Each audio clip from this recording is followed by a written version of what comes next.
Oregon's non-conference schedule isn't very strong. Is that a problem? Here we go.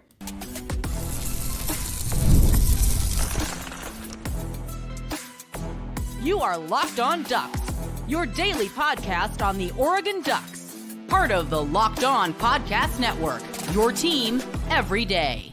Yes, it is that time once again for Locked On Ducks. I'm your host, Spencer McLaughlin. Thank you so much for making this your first listen or your first view of the day. Part of the Locked On Podcast Network, your team every day, and your number one source to stay up to date with the Ducks. If you have not already, please like, comment, subscribe, rate, and review wherever you listen to or watch this show, which today is brought to you by our friends over at Game Time. Download the Game Time app, create an account, use code LOCKEDONCollege for $20 off your first purchase. Terms do apply. Lots to get to today. A bold take on Ohio State that we'll talk about later in the show. And we're going to get some news soon on N'Faly Dante. And we'll talk about all that coming up today. We start, though, with the non-conference slate, which isn't particularly strong. I know there are at least a subset of Oregon fans. I don't think it's the majority. I know there are some. I have received messages from a few from time to time who are not fans of removing the Texas Tech game and adding the Oregon State game for the 2024 schedule. I personally am a fan of it. Now, Oregon's non-conference slate as a result is not as strong as it otherwise would be. Texas Tech is going to be a better football team in 2024 than Oregon State. The Red Raiders have a win total of, I believe, 8.5 in the Big 12. Oregon State doesn't have a win total. I think it would probably be around 8.5, and they're playing a Mountain West adjacent schedule. They have 7 Mountain West opponents, 1 FCS, and then 4 Power 4 conference matchups in there. So I though, am a sucker for tradition, and I don't want to go through a college football season in which Oregon and Oregon State and Oregon and Washington don't play. It's just like that just wouldn't feel right. It does, however, weaken Oregon's non-conference slate, which isn't very good. There have certainly been tougher non-conference matchups for Oregon to go through. I don't think overall this is a problem. Oregon's goal this year is contend for a Big Ten championship, make the playoff, contend for a national championship. They're capable of doing all three of those things. I don't think a weak non-conference is going to be an issue. The matchups are Idaho on August 31st. I will be at that game at Autzen Stadium. Looking forward to that. Boise State on September 7th, and then Oregon State in Corvallis. So that lineup, not featuring a Power 4 school on there, is not the toughest non-conference slate Oregon has ever had. I'll get to the games that will bolster their strength of schedule in just a moment, but the quintessential example as to why this is not going to hurt Oregon and why going to this is one of the advantages, though I don't care for it overall and all the reasons and whatnot, as I've talked about, one of the advantages of going to the Big Ten and being in the Big Ten is your non-conference can look like this every single year. Michigan's non-conference has been far worse. I mean, way worse. Last year, I think it was UNLV.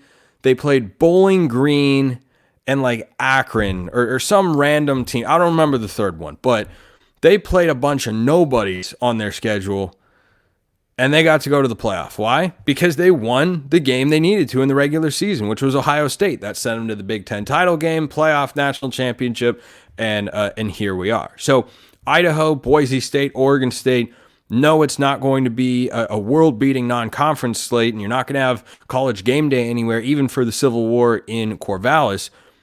But you are going to have an expectation that Oregon goes 3-0 in those games, and as long as they do, the Ducks are going to be a preseason at least top 10 team, if not top 5.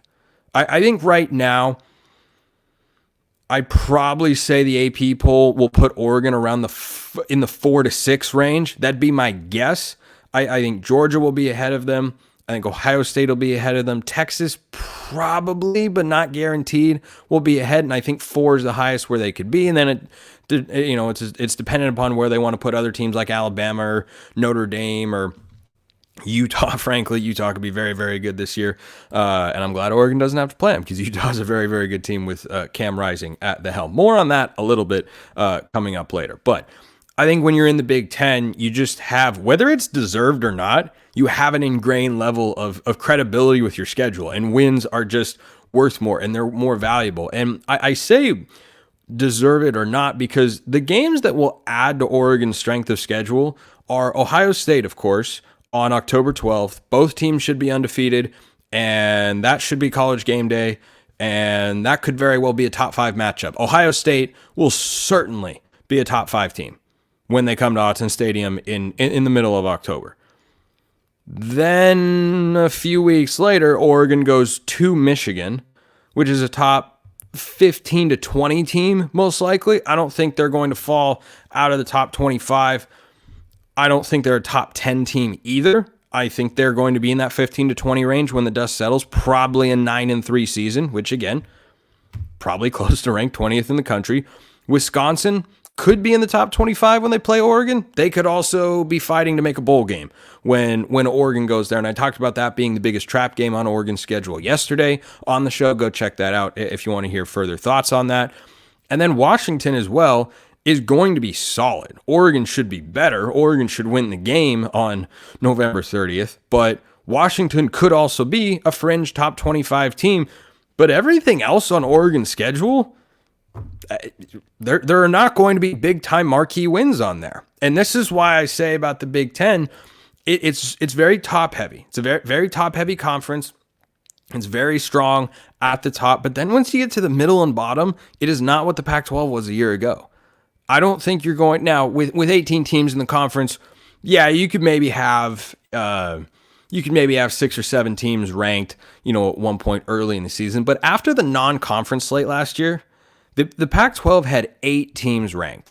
Now, Colorado and Washington State fizzled out big time. They still were able to notch pretty significant non-conference victories. Washington State beat Wisconsin, Colorado beat TCU and Nebraska, and they couldn't cut it in the Pac-12. Weren't even close. Washington State should have been better than they were, but the fact is, they were not. So I think that for Oregon going into the Big Ten, it's a different way to approach the schedule. It's much more like Michigan, Ohio State the last several years. It's felt like every week is just a wash. Every week is just kind of a gimme for them until they meet each other, and then the winner gets to go to the Big Ten championship in the playoff. They've just separated that sort of gap, and I think Oregon can move into that category. I think it's tougher to do that with all the new teams coming into the Big Ten. UCLA is not going to do anything, but USC will be good. Washington will be, I think, decent this year, and then they will be good in the future once Jed Fish gets it going. And you've got Penn State and James Franklin. That's a really good team and a really good program. And we'll see if Luke Fickell is able to build up Wisconsin. Still, I think Oregon is much closer to Ohio State than they are any of those teams, and Michigan as well when Michigan is rolling. So I think Oregon's non-conference is the weakest it's been in several years. It is weaker than last year, but because they're in the Big Ten, because they have just a couple of marquee names on their schedule, it's not going to matter. And you go 10-2, even if you miss the conference title game, that probably puts Oregon into the playoff. Drop your thoughts in the YouTube comment below or hit me up on X, formerly known as Twitter, at @McLaughlinCFB or at LockedOnDucks. Speaking of Ohio State and the Big Ten, a bold, and I mean bold, prediction about that game that I'm going to react to coming up next. After we talk about our friend at FanDuel. It's winner take all time in the NBA and NHL, and FanDuel's giving you a shot to bring home a big win of your own right now. New customers get $150 in bonus bets with any winning $5 bet. That's $150 to bet on spreads, money lines, player props, and more. Oregon's plus 1.5 against Ohio State. I'm going to be talking about that in a moment because one of you has a prediction, or at least something that you want me to react to that I have a visceral reaction to say the least. You can bet that. Oregon's win total is 10.5, tied for the largest in college football. Everything you could possibly want, it's all there at FanDuel. Visit FanDuel.com/lockedon. Make every playoff shot count. FanDuel.com/lockedon. FanDuel, America's #1 sportsbook and our official sportsbook sponsor here at the Locked On Network.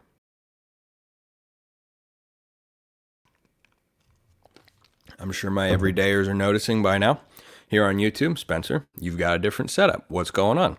I'm in Seattle for a little while for the Billy Joel concert and some Mariner games. Good times. Life is not too terrible. Mailbag questions, as always, YouTube, X, or if you want priority access and all sorts of other perks, go join the flock over at Subtext, that link in the description below, wherever you listen to or watch this show. This from, you guys are creative. or it's a random bot generated name. Gillingstoner357. I'm not saying you're a bot. I'm saying the name could be random. Gillingstoner3578. Mailbag hot take. This is steaming hot. Autzen and crowd is going to surprise the Buckeyes and be a game changer and allow the Ducks to get out to a nice lead, plus or minus 17 points, and hold the Buckeyes off from crawling back. Our O, it's just a bunch of O's, is unlike any other chant. Fans will soon come to respect Autzen. Chip knows both sides too well. Chip has indeed seen both sides of Autzen Stadium. He was, of course, the head coach at UCLA when they came to visit in 2022, and that was a great day for the Ducks. I think the final score was 45-30 in that one. Great day. College game day was there. UCLA was unbeaten. Oregon was rolling after that early season loss to Georgia. Dorian Thompson-Robinson was the UCLA quarterback, and Bo Nix was just better. Fact of the matter, he was just better in that particular game.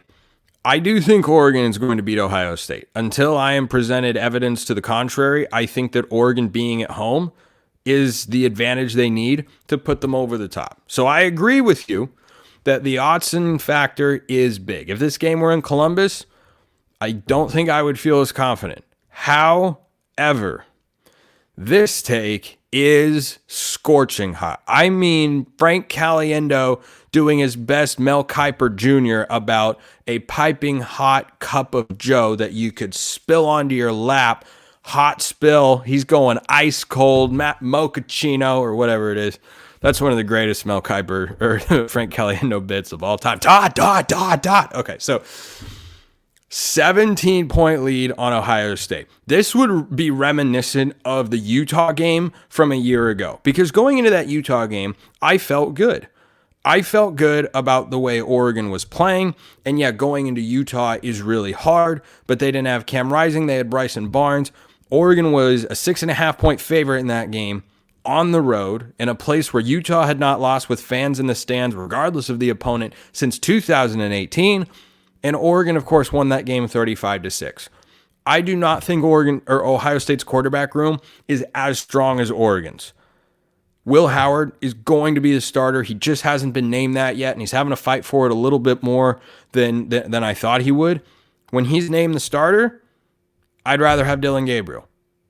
And I felt that way going into the quarterback transfer portal during the offseason, that Gabriel would have been a guy I would rather have than most every transfer quarterback available. There were a couple others, Cam Ward included, who I thought could have been really, really good. And I would have taken over Gabriel, but I would not have taken Will Howard over Dillon Gabriel. And I think Howard can do some solid things. He's a career low 60s percentage completion guy. And completion percentage guy, English is hard. And I think at Ohio State, he's going to have much better weapons than he had at Kansas State. He should have a very good ground game. He's got a great OC. Like, he'll be well supported, and I think he will do well. Is he able to produce the way that Gabriel is? No, I don't think so. I don't think even in that system, if this game were to turn into a shootout, that Will Howard could outduel Gabriel. Like, I watched Dillon Gabriel last year go into Dallas, and in the most unique and spectacularly awesome divided crowd in college football at the Cotton Bowl, outduel Quinn Ewers in Texas. That was a good Texas team. Really good Texas team. And Dillon Gabriel just found that bit of moxie late in the game, marched him down the field, and won it. And I don't know if Will Howard has that in him. I think he's just a slightly above average quarterback in college football. So that's part of the reason I like Oregon in this game.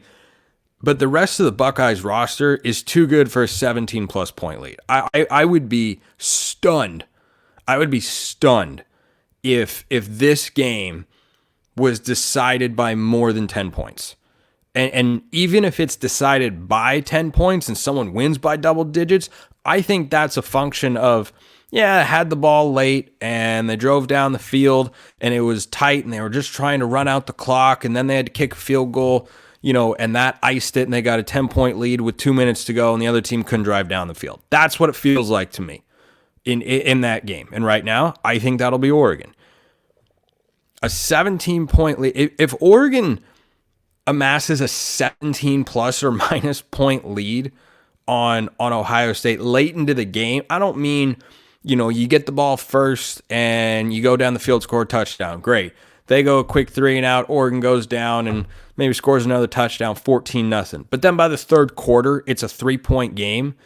Like, that's a lot different than building a lead and then not letting them climb back into it, right? Like, think the inverse of the Pac-12 championship game. Oregon trailed 20-3. I knew they were going to make a run, and they did. And they came and took the lead back, and then Washington was able to hold on. I could see that maybe playing out. I don't think Oregon will have a big enough advantage, even being home over Ohio State that has a really good team and a really good coach and a capable quarterback and a great OC and our old friend Chip. I don't think you can build a 17 plus or minus point lead. Maybe 10, maybe 13. I don't see a 17-point lead getting in there. And if Oregon does do that, if this prediction comes true and Oregon builds a 17-point lead and really never lets Ohio State into it, and they're kneeling out the clock with a 2-possession lead to end the game, that will be one of the biggest statement wins at Autzen Stadium probably since Washington win in 2018, which was the definitive statement to the rest of the college football world. Oregon is back after a brief hiatus of falling down to the bottom of the conference. That win at Autzen, you can find other major wins since then. Ohio State 2021 in Columbus, for instance. But if you're talking at Autzen Stadium, that would be the most singularly impactful win. First year in the Big Ten, first time playing Ohio State at Autzen. I don't think they've ever traveled to Eugene. Someone can fact check me on that. They were supposed to, but they got canceled because of COVID. So that would be just a monumental sequence for Dan Lanning and the program, and the momentum would be massive there. That take is a little bit too much for me. I don't see. I think if Oregon plays its best game and everything goes the way that you want it to, they can win by 10, 14 points and have a comfortable late fourth quarter situation. In all likelihood, I think this is a tight point spread. Tight point spread for a reason, and that's that both teams are just really good. They're really good, and they're very evenly balanced. And when you put those teams in that environment, or any environment, frankly, more often than not, it's going to be a hard-fought competitive game. If you talk me into it's going to be a slugfest versus, it's going to be a shootout, I could go either way.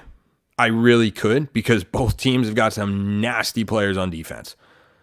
And that's one of the reasons I think it'd be hardest to pull away. If Oregon scores first, like let's say Oregon, receives the kickoff, go down the field and score a touchdown their opening drive, just like the Utah game, and then they get a stop right after and give the ball back to the offense, I think that Ohio State defense, even on the road, pins their ears back, makes a play, and gets the ball back to their offense with a stop. That's the sort of defensive unit that they have. They've got a bunch of NFL caliber dudes. Caleb Downs is a game changer on the back end of that defense, and JT Tuimoloau, Jack Sawyer, they just got dudes. They got dudes everywhere you look. So I respect the bold take, and you know what?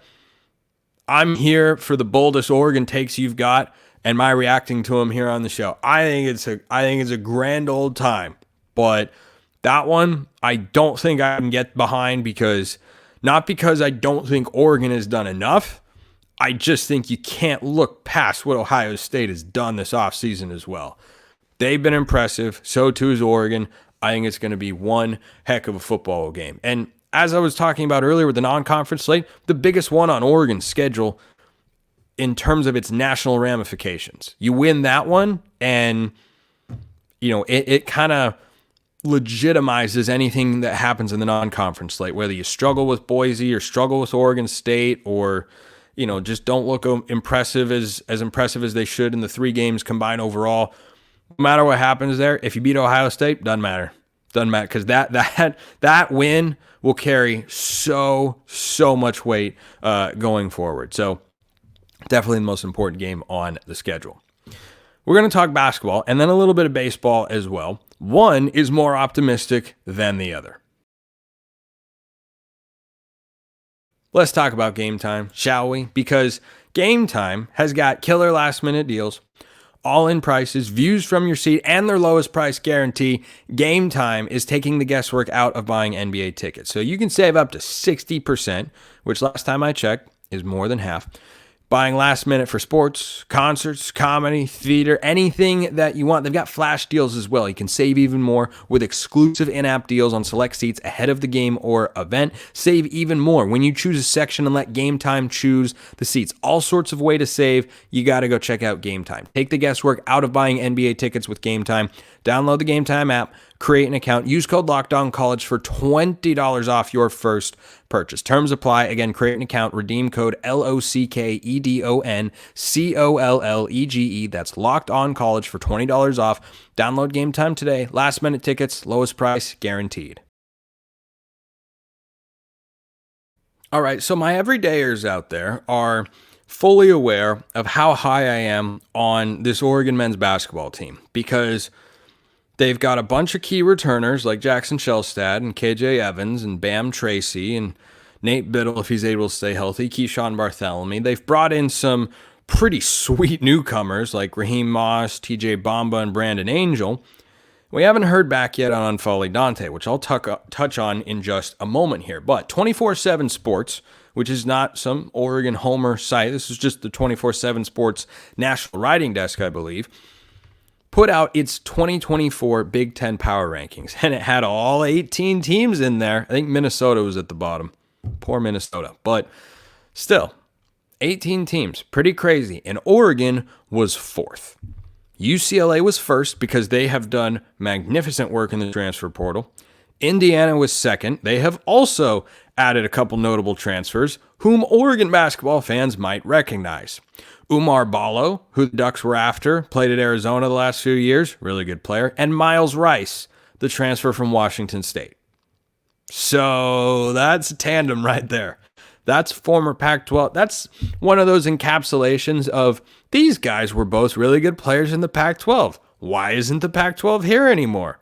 I mean, I do know, but being rhetorical. So UCLA first, Indiana second, and Purdue third, the defending runners-up in college basketball, who do not have Zach Edey. He's off to the NBA, but still, you know, as John Rothstein says, death, taxes, and Matt Painter.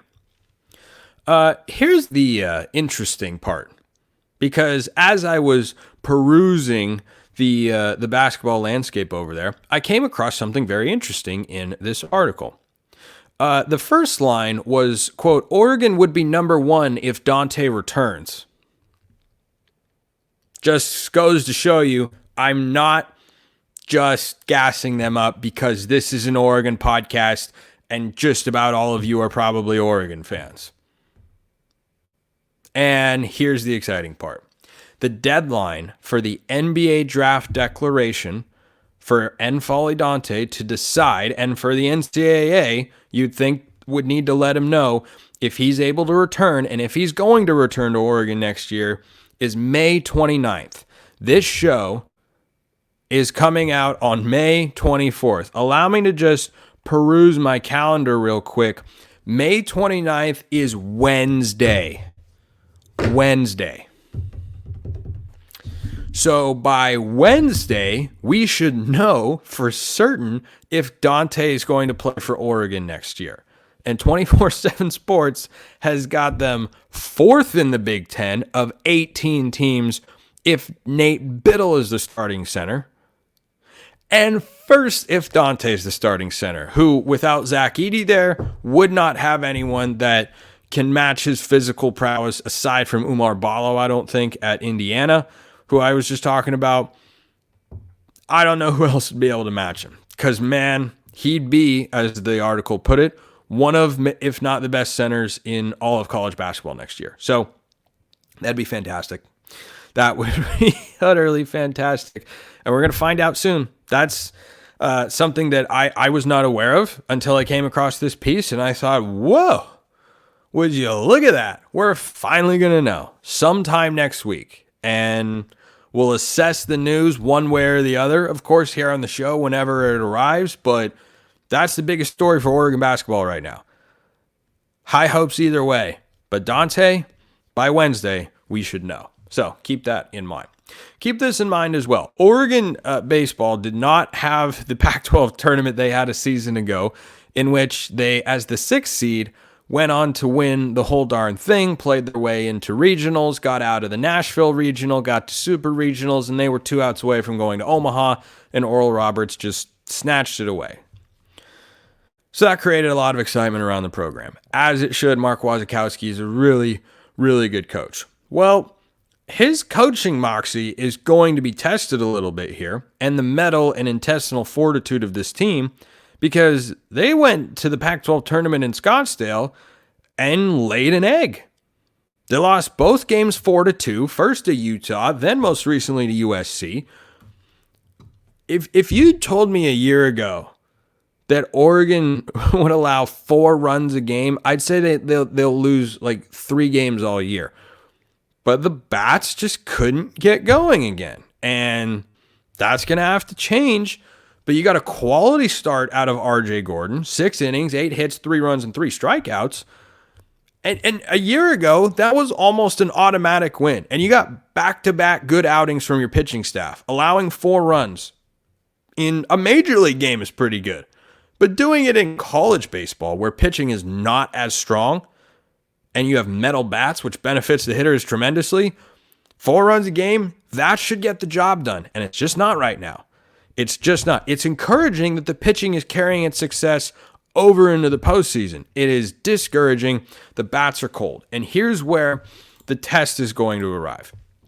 As I record the show, Oregon does not know their regional fate. They will be in regionals. Their season is not over here. The disappointing part is you now carry this momentum into regionals. And maybe that was the difference. Last year, whether they got into regionals or not kind of depended on how they did in the Pac-12 tournament. So they just went and won the thing, and then you get an automatic berth.